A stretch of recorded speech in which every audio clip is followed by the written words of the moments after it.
La Diputació de Lleida aprovarà a Maials la rendibilitat del cultiu d'ametllers amb el reg del canal Segarra-Garrigues.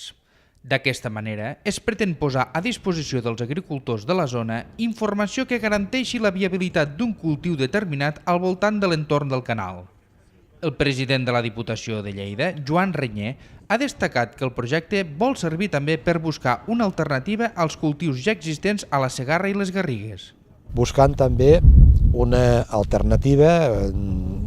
jo diria que d'un cultiu que ha sigut i és històric també en entorns de Segarra i de Garrigues, com és el cultiu de l'ametller, i per tant veient també amb l'experiència de noves varietats de quina forma som capaços d'obtenir informació per posar-la a disposició dels agricultors, dels pagesos.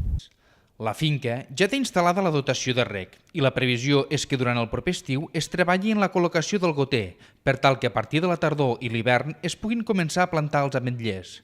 Segons ha explicat Renyer, l'assaig es basa en experiències que es van anar a conèixer ara fa un any a Califòrnia, on hi ha cultius d'ametllers, festucs i magraners amb una alta rendibilitat de producció gràcies a dosis de reg importants. Aquest pla pilot de la Diputació es farà amb col·laboració del Departament d'Agricultura, l'IRTA i també aquelles empreses públiques i privades de tecnologies de regadiu interessades en poder-hi participar.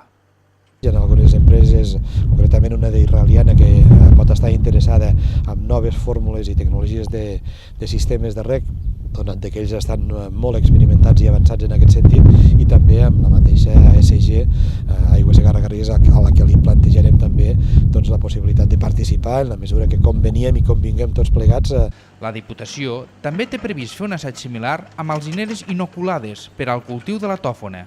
tal com ja es fa des de fa uns anys a la baronia de Rialp. Tot plegat per plantejar propostes de nous cultius als futurs regants del Segarra-Garrigues.